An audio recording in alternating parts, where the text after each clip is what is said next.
How to download Windows 10 ISO file without media creation tool.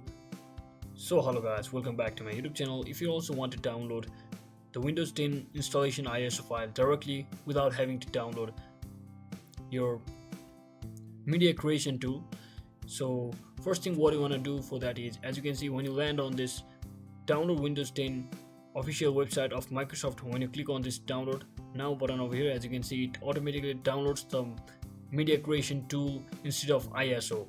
So to get to ISO directly, what you need to do is just make sure you have downloaded and installed the Edge browser on your PC or laptop. So as you can see, I'm using my Edge browser. So what you need to do is just click on this F12 on your keyboard, just like this. And so once you click on F12 on your keyboard, just select this three dot icon at the top right corner, which will allow you to customize and control dev tools. So just tap on this and you can see the option called more tools, and simply locate the option called network conditions. Just select it, and from over here what you got to do is, so let me just quickly share it with you.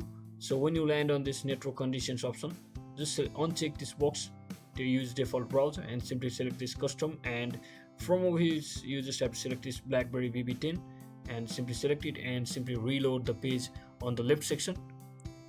And once you reload the page, just wait for a few seconds, and once you do that,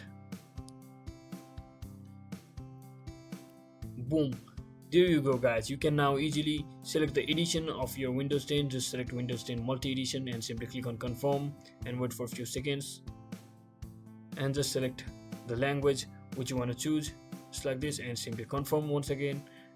And once you do all of that, it will finally ask you to download it on for a 64-bit or 32-bit. You can simply tap on that any version you like, and as you can see, your ISO file will be successfully downloaded on your Windows 10. So that's it for today guys. I hope this video was helpful. If it was, don't forget to like and subscribe to the channel. See you on the next one.